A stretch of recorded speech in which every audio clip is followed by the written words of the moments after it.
Saludamos a la cámara, hermanitos. Dios les bendiga. Qué bueno que se conecte aquí en la congregación de la Iglesia de Cristo, aquí en Pilanquí. Qué bueno. Vamos a continuar estudiando el libro de Abdías, capítulo 1, versículos 17. Y bueno, creo que el 17 vamos a avanzar hoy. Abdías, capítulo 1, versículo 17. Abdías es un libro que se dirige a una persona ofendida que no supo manejar la soberbia.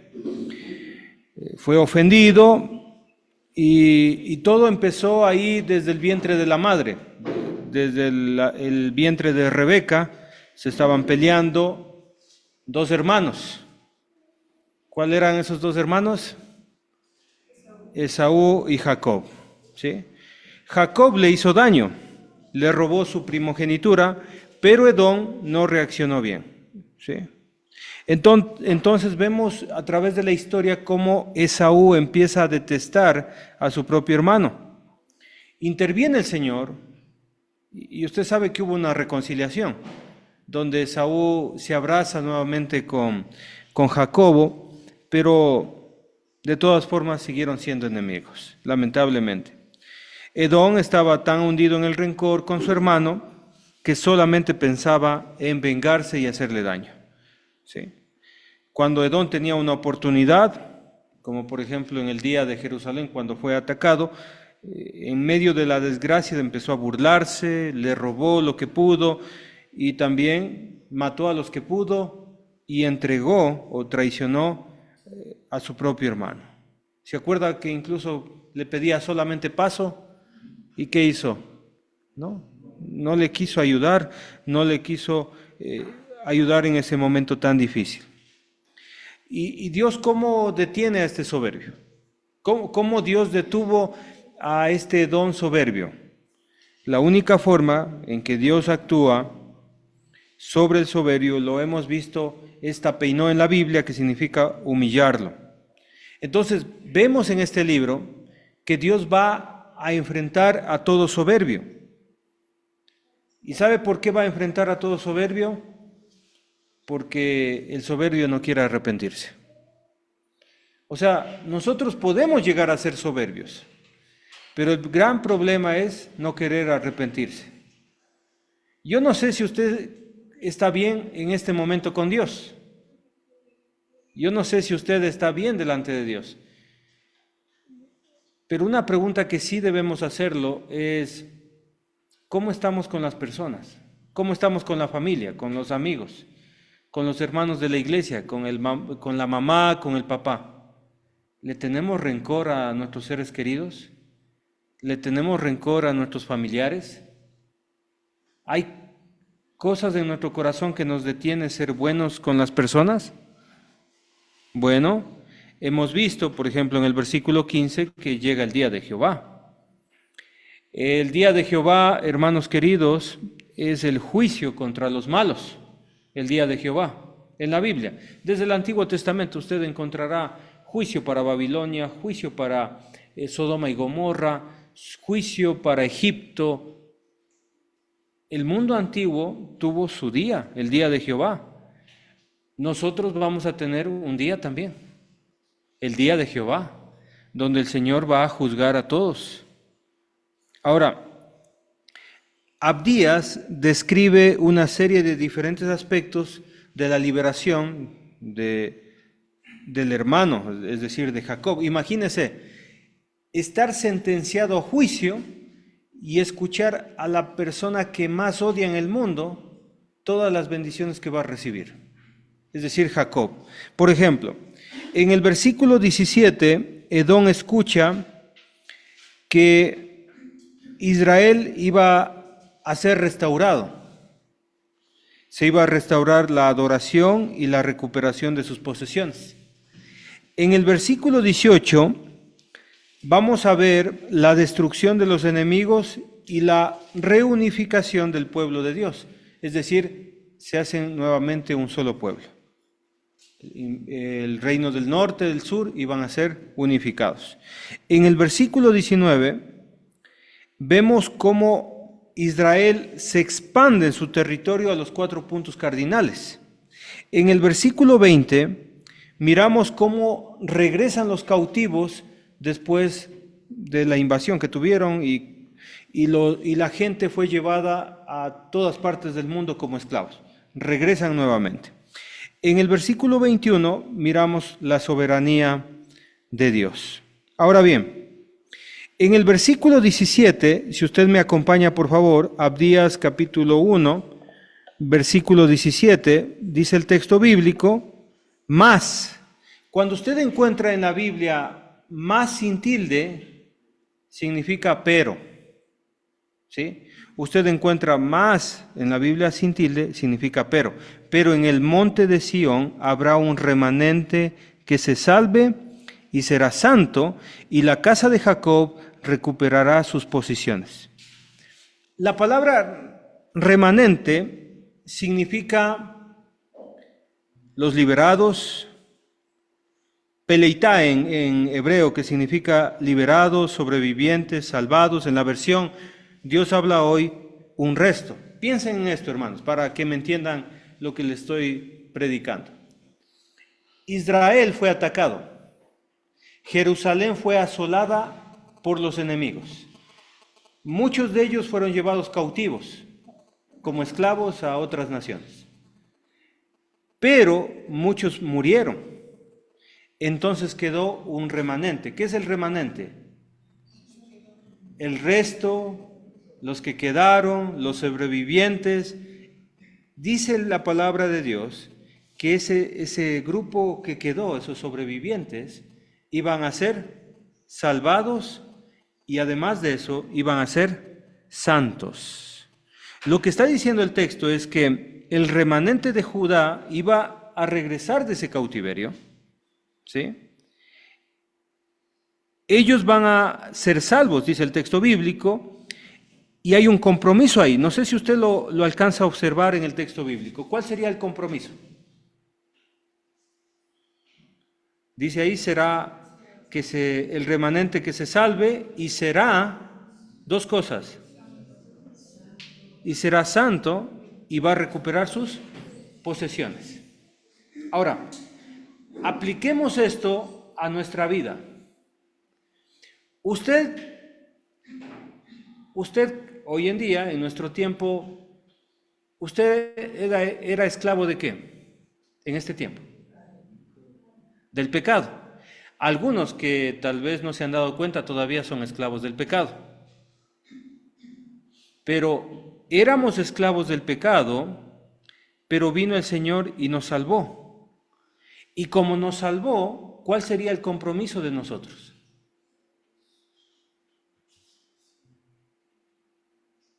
¿Cuál sería el compromiso? ¿Mandé? ¿Cuál sería el compromiso de los cristianos? Dios nos salva, pero ¿cuál es el compromiso? Hay un compromiso de parte del pueblo también.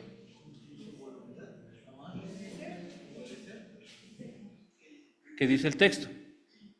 ¿Cuál es el compromiso? Ser santo. Y sabe que cuando en la Biblia se habla de salvación, siempre está entrelazado con la santidad. Cuando hablamos de salvación, siempre tiene que ver con la santidad. ¿Sabe por qué muchos cristianos dejan de ser cristianos? Porque esos cristianos no buscan la santidad.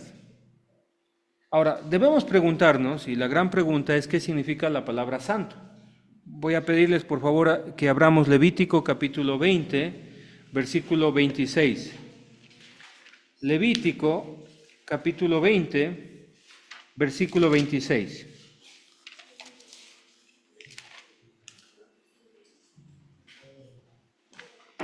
¿Qué dice el texto bíblico? Levítico capítulo 20, versículo 26. Habéis pues de serme santos. ¿Quién tiene que hacer esto? Pues el pueblo. El pueblo tiene que hacer esto, ser santos a Dios. ¿Por qué el hombre tiene que ser santo? ¿Por qué? porque yo Jehová soy santo, dice el Señor. Y dice el texto, y os he apartado de los pueblos para que seáis míos. Es decir, la santidad, ¿qué es? Sacarnos del mundo y llevarnos a un lugar de protección delante de Dios con el propósito de ser de Dios. Eso es la santidad. Es apartarse del mundo para luego pertenecer ¿a quién? A Dios. ¿Estamos de acuerdo hasta aquí? Es importante este concepto para poder entender el estudio de esta noche. Le voy a explicar lo más sencillo posible en este momento. Cuando yo evangelizo, explico de esta manera. Así que póngame mucha atención. Si yo le pregunto a usted cómo es el cielo, ¿de qué color usted describiría el cielo? Si yo le preguntaría a usted de qué color es el cielo. A la hermana Aidita, que le logré leer los labios, dice blanco.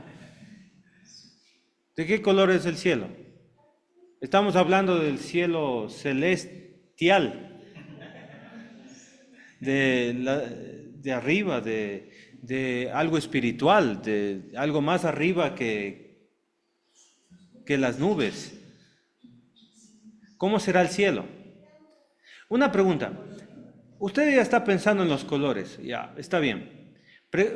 Vamos a hacernos una pregunta. ¿En el cielo habrá basureros? ¿Habrá basuras? No hay nada de eso, ¿no es cierto?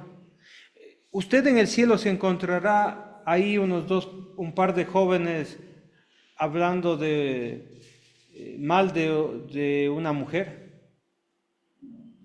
hablando malas palabras.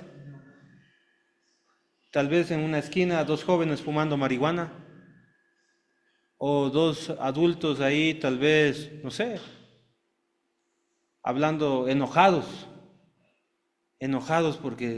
por algo, ¿no? ¿Vamos a ver eso en el cielo? Gente enojada, gente brava, que no puede controlar su carácter. ¿Veremos ese tipo de personas allá en el cielo? Entonces, ¿cómo hacemos para ir al cielo? ¿Cómo hacemos nosotros para ir al cielo si no queremos cambiar aquí en la tierra? Porque estamos buscando pelea con todo el mundo. ¿Qué me ves? ¿Y por qué me ves? Y hablando mal de lo otro, ¿no? Le cuento la última. Y sigue conversando y hablando de otra persona y al final dice, ¿y nosotros quién somos para hablar de los demás? ¿Quién somos para juzgar a los demás? Después de haber hablado mucho de otras personas. Hermanitos, si el cielo es un lugar que carece de pecado, si el cielo es un lugar que no tiene gente mala, la gran pregunta es, ¿qué tenemos que hacer nosotros? Debe haber algo de voluntad en nosotros. ¿Para qué? Para cambiar. Obviamente, ningún ser humano tal como está, puede ir al cielo. Ningún ser humano. Entonces Dios inventó la santidad. La santidad es apartarnos del mundo pecaminoso para que le pertenezcamos a Él. Ahora, eso se entiende perfectamente en el Nuevo Testamento. En el Nuevo Testamento, esa limpieza espiritual se llama gracia. La sangre de Cristo nos lava, nos limpia, nos purifica. Hay 3 palabras para describir esto. En 1 Corintios capítulo 6, versículo 9, para que lo lea en su casa, del 9 hasta más abajito, hasta el 11, 12, dice el texto bíblico que el cristiano experimenta 3 cosas. Experimenta santificación, justificación y la otra, purificación, ¿sí? O limpieza, justificación y la otra, santidad. Eso es lo que pasa en el cristiano y se logra mediante la sangre de Cristo. Ahora, eso no queda así porque Dios tiene un plan de salvación para nosotros. Vamos a ir al Nuevo Testamento para hablar bien este asunto, pero ¿Queda claro, hermanos queridos, que la santificación es que nos aparta para que le pertenezcamos a Dios? Sí, eso está claro. Ok. Vamos al libro de Efesios capítulo 2, por favor.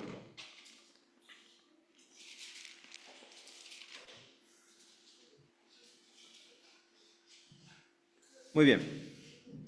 Efesios capítulo 2, versículo 8. Póngame atención porque esto es un conocimiento espiritual que nos va a ayudar a entender cómo funciona la salvación. ¿Sí? Muy bien. Dice el texto bíblico, porque por gracia sois salvos. Versículo 8. ¿Qué es la gracia? Bueno, mire el versículo 4, por favor. ¿Están en el 4 ya? ¿2:4? Dice, pero Dios que es rico en misericordia, por su gran amor con que nos amó. Es decir, Dios tiene misericordia de nosotros y tiene muchísimo amor para con nosotros. Versículo 5. Aún estando nosotros muertos en pecados, es decir, en esa condición de mentirosos, ladrones, fornicarios, adúlteros, mal pensados, pelearingos, que con todos nos alcanzamos, que tenemos mal carácter, todos los pecados que usted se imagine nos hacen estar muertos en pecados. A pesar de eso, versículo 5, aún nosotros, estando muertos en pecado, dice ahí, nos dio vida juntamente con Cristo. La gracia es que Cristo intercede por nosotros para salvarnos. Cuando Jesucristo muere en la cruz para el perdón de nuestros pecados y resucita para una nueva vida. Ahora, dice el versículo 6, y juntamente con Él nos resucitó. Esa es la gracia. Ahora, versículo 8, porque por gracia sois salvos, mediante el sacrificio de la cruz, mediante la obra redentora de nuestro Señor Jesucristo. Pero ¿qué tiene que tener usted? O sea, el Señor murió por usted. El Señor murió por todos nosotros. ¿Qué debemos tener nosotros? Por medio de la fe. Entonces, el Señor coloca su gracia, usted coloca su fe. Ahora, y esto no de vosotros. ¿Qué no es mío en este texto bíblico? ¿La gracia o la fe? La gracia, porque la fe es nuestra, la fe es la que tenemos. Entonces, la gracia no es nuestra, porque la gracia es un don de Dios. ¿Eso qué significa? Que Dios tiene el don de la gracia. ¿Estamos de acuerdo hasta aquí? Dios tiene el don de la gracia. Solamente Él tiene la gracia para poder salvar al ser humano. Por eso, ¿a quién debemos buscar para salvarnos? A Dios. Versículo 9. En vez de obras, reemplace con méritos. No por méritos, para que nadie se gloríe. Eso significa que hay gente que piensa que por lo que hace va a salvarse. Dice, mire, yo me voy a salvar porque yo soy bien bueno. Cuando me piden caridad, yo les doy 25 centavos. Cuando veo a alguien con hambre, le doy un pan. Cuando veo a un abuelito que está en una esquina, le voy a dar una libra de arrocito. Entonces, dice, yo soy bueno. Entonces, por eso me voy a hacer salvo. No funciona así. No funciona de esa manera. Porque nadie puede salvarse por méritos. Todos tienen que pasar por medio de la gracia, o sea, todos necesitan la gracia para salvarse. Ahora, versículo 10. Porque somos hechura suya. ¿Qué pasó cuando nosotros recibimos la gracia de Dios? ¿Qué pasó? ¿Qué pasó en nosotros espiritualmente? Sabemos que todos nosotros fuimos creados por Dios. David decía lo siguiente, el Señor me formó en el vientre de mi madre. O sea, todos nosotros somos creación de Dios. Pero no se trata de la creación física, se trata de la creación espiritual. Entonces, versículo 10, ¿qué pasó con la gracia? ¿Qué hizo en mi vida la gracia? Hizo una nueva creación en nosotros. Por eso al recién bautizado, ¿qué le decimos? Nueva criatura. Le decimos nacido de nuevo, como lo dijo Jesús a Nicodemo. Necesitas nacer de agua y de espíritu para entrar en el reino de los cielos. Es decir, que somos creación suya, pero ¿por medio de quién? ¿O en quién? Versículo 10. Creados en Cristo Jesús, pero ¿con qué propósito? Para buenas obras, las cuales Dios preparó de antemano para que anduviésemos en ellas. Mire, ¿sabe por qué muchos cristianos se enfrían? ¿Sabe por qué muchos cristianos dejan de reunirse, dejan de tener fe, dejan de tener esa fuerza?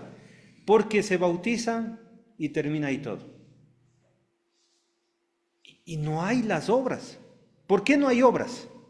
Estamos hablando de obras de Dios. ¿Por qué no hay esas obras de Dios? ¿Por qué será que un cristiano recién bautizado no obedece las obras de Dios? ¿Sabe por qué? Porque no conoce. ¿Eso qué significa? Que todo cristiano tiene que interesarse en conocer lo que Dios quiere para él. ¿Estamos de acuerdo? Todo cristiano, el que se convirtió, dijo, creo en el Señor Jesucristo, ok, confieso, Jesucristo es el Hijo de Dios, me arrepiento de todos mis pecados, me bautizo. Yo quiero bautizarme para el perdón de pecados y recibir el don del Espíritu Santo. Y le bautizamos. Ya. Pero después de ser bautizado, necesita conocer las buenas obras, dice el texto, versículo 10, acompáñeme, las cuales Dios preparó de antemano para que anduviésemos en ellas. ¿Entendemos esta parte, hermanitos? Todo cristiano recién bautizado es como un vaso de vidrio. Imagínese un vaso de vidrio, ¿sí? Si usted no llena ese vaso de vidrio de cosas que le van a llenar, cosas espirituales, las obras de Dios, ¿sabe lo que va a pasar?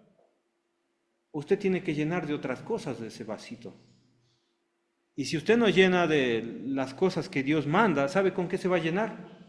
Usted se va a llenar con TikTok, se va a llenar con malas palabras, se va a llenar con malos amigos, se va a llenar con droga, se va a llenar con pecados, fornicación, se va a llenar con un montón de vicios y va a ser un cristiano apartado.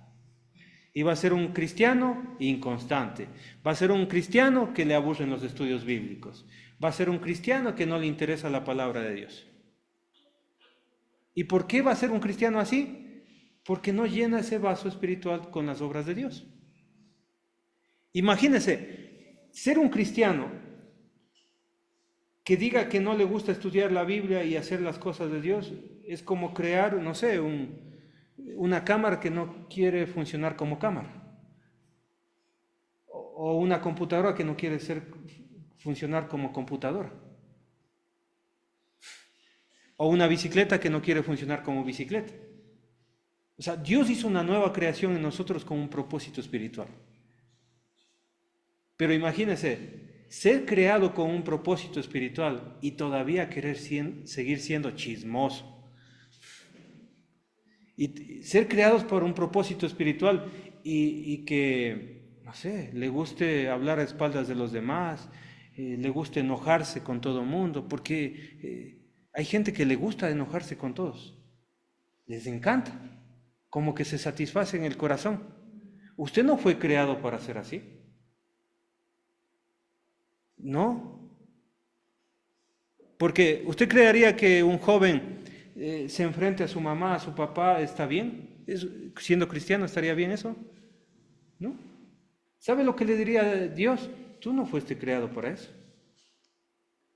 O ver a un cristiano rojo y enojado por cualquier cosa. Por cualquier cosa. Dios le diría, no, yo no te creé para que estés así rojo y enojado por cualquier cosa. Dios no te cree para eso.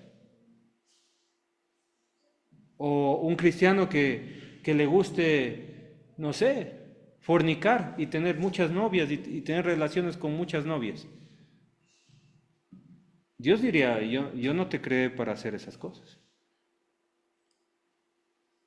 ¿Sí? Así que, mire, la gracia de Dios vino sobre nuestra vida. La gracia nos limpió con la preciosa sangre de Cristo. Somos nuevas criaturas. Dios me dio nuevas obras, las cuales están escritas en la Biblia. Leer la Biblia y empezar a obedecerlas. Jesús dijo esto cuando habló de la gran comisión en Mateo capítulo 28. Usted puede revisarlo, Mateo capítulo 28, versículo 18. Vayan y hagan discípulos, es decir, hagan gente que quiera seguirme. Luego dice, bautizándolos, ¿a quién? A los discípulos.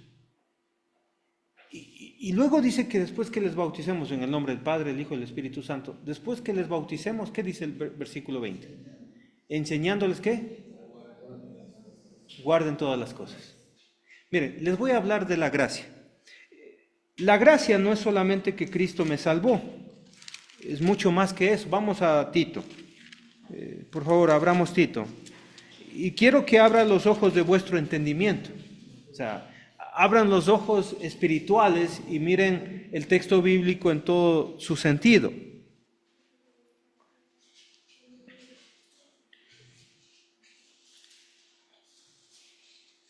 Si hay niveles espirituales, aquí encontramos ese nivel espiritual. ¿Sí? Si le da sueño, no se duerma. Le pido esto, por favor. Si le da sueño, haga ese esfuerzo y diga, no me voy a dormir, no me voy a dormir, voy a poner mucha atención en este momento. Porque hay que esforzarse también para estudiar la Biblia. ¿Sí? Y si está al lado de uno que se está durmiendo, dice, dijeron que no te duermas. No se duerme. Mire lo que dice el texto bíblico en el versículo 11. Porque la gracia de Dios se ha manifestado para salvación a todos los hombres. Hasta aquí lo que estudiamos en Efesios capítulo 2. ¿Estamos de acuerdo? 2:11, Tito 2:11. ¿Estamos de acuerdo hasta aquí? Que la gracia de Dios se ha manifestado para salvación a todos los hombres. Amén. Ya. Primer nivel. O sea, usted ya pasó el primer nivel, la escuela, aprendió, colegio, vamos a un nivel un poquito más de arriba. ¿Qué hace la gracia? Subraye, esto es lo que hace la gracia además de salvarle a usted. Versículo 12, ¿qué hace la gracia? Enseñándonos. ¿Qué hace la gracia? Nos enseña. ¿Se dio cuenta? La gracia nos enseña. ¿Y qué me enseña? Renunciando a la impiedad y a los deseos mundanos. En otras palabras, la gracia sigue actuando en nuestra vida después del bautismo. Voy a repetir esto. La gracia de Dios sigue actuando en nuestra vida después del bautismo. ¿Cómo? Nos enseña ¿a qué? A renunciar a la impiedad, que tiene que ver con todos los pecados, o vivir de una manera mala, y a los deseos mundanos. No solamente me enseña a renunciar, me enseña a vivir. ¿Se dio cuenta? Me enseña a vivir en este siglo sobria, justa y piadosamente. Una vez yo estaba enseñando de que no hay que murmurar a un grupo de mujeres y yo les dije, Dios quiere que no murmuremos.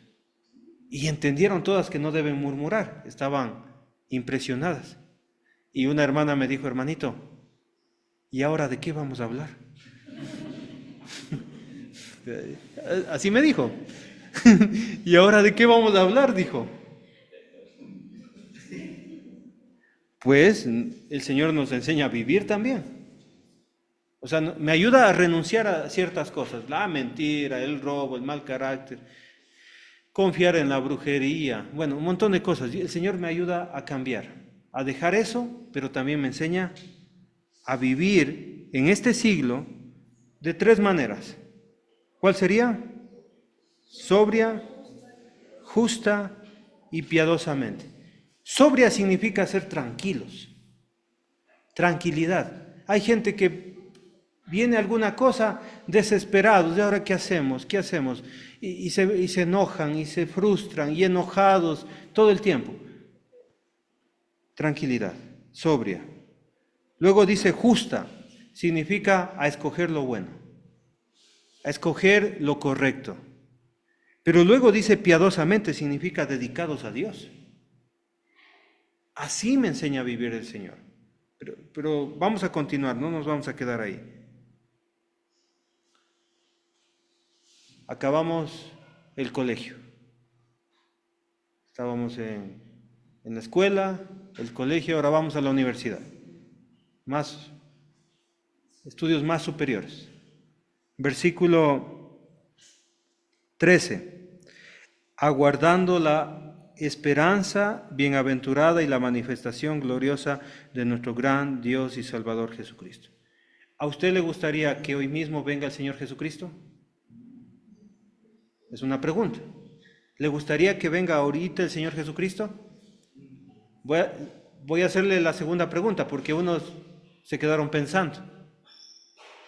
La segunda pregunta es, ¿está listo usted para la segunda venida de Cristo? Es decir, si viniera en 30 minutos, ¿usted ya estuviera listo para ir al cielo? A ese lugar donde hablábamos que no hay que robar, no hay que mentir, no hay que enojarse, no hay que pecar. ¿Estaría listo? Cuando usted está listo para la venida del Señor Jesucristo, usted está listo para graduarse, hermanito. Graduarse de la universidad. ¿Entendió la alegoría? La gracia me salva.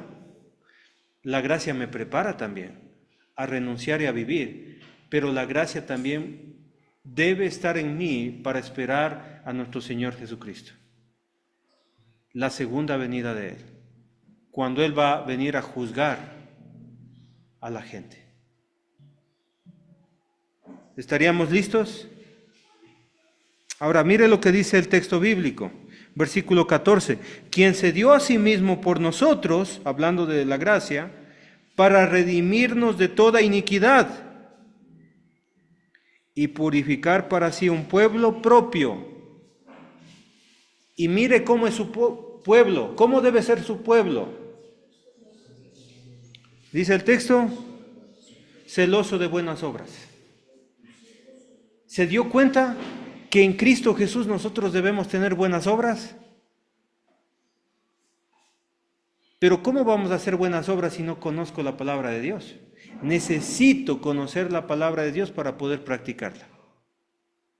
Pero si usted no conoce la palabra de Dios, no va a hacer nada. Va a ser un hermano que viene a reunirse cuando hay estudios, nada más. Pero no practica lo que escucha, y ese es un grave problema. Hablemos de esto de las malas obras, de la vida de antes. Mire el capítulo 3, versículo 3 de Tito.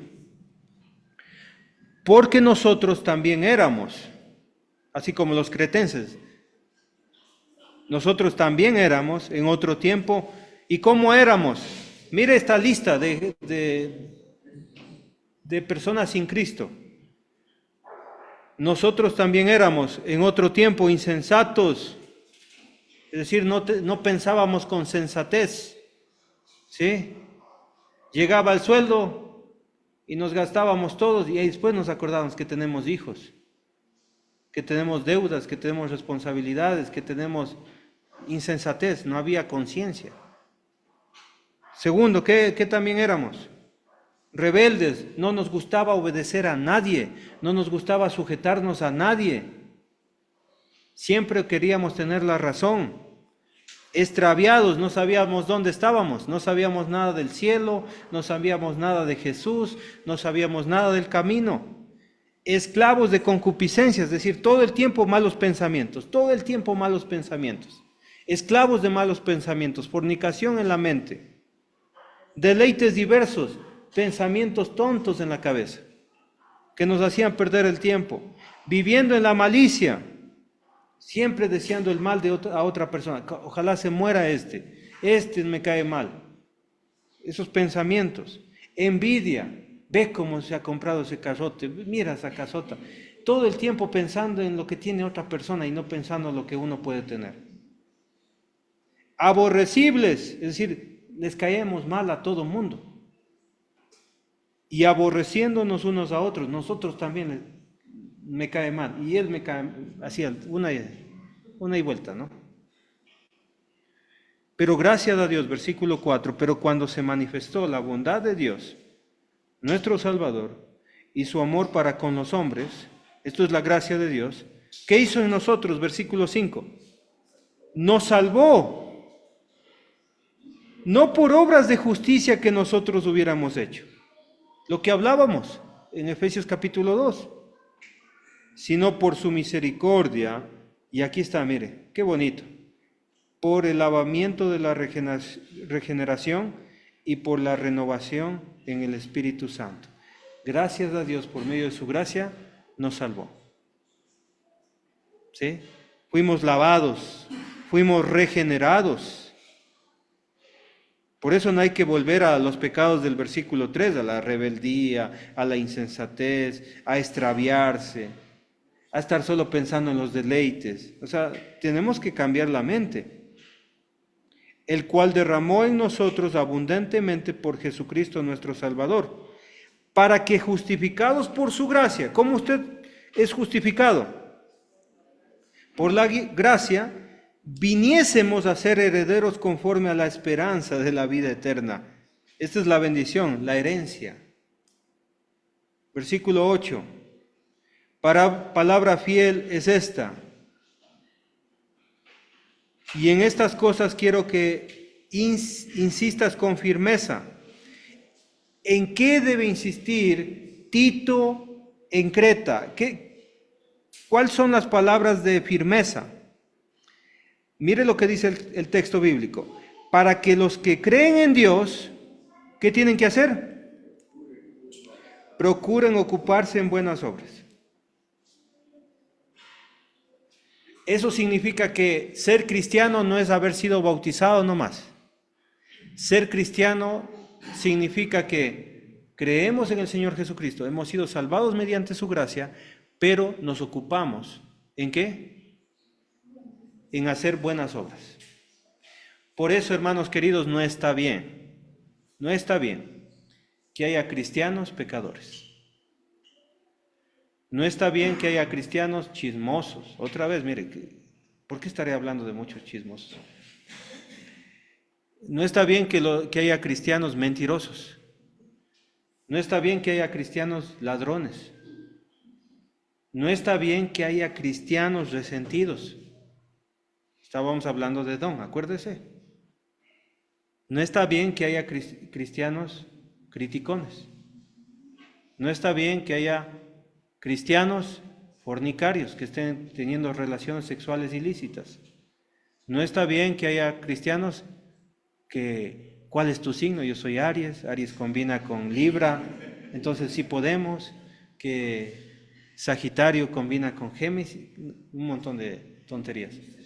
Que hoy es lunes, me va a ir bien porque mira el horóscopo, que ya me leyeron las cartas. Eso es paganismo. No confía en esas cosas. No está bien. ¿Y por qué hacen la gente esas ridiculeces? Porque no tienen conocimiento. Porque si leyeran la palabra de Dios, ustedes quedarían, si están en ese caso, ¿no? La persona que hace eso, le diera una vergüenza, hermanos. Porque la ley de Dios es bien clara. Entonces, ¿por qué cometemos muchas cosas así? Porque recién estamos en la escuela. No avanzamos al colegio y mucho menos a la universidad. ¿Amén? Amén. O más o menos. Procuren ocuparse en buenas obras, dice el texto bíblico. Y yo creo que nos vamos a quedar hasta ahí, hermanos queridos. ¿Qué hora es?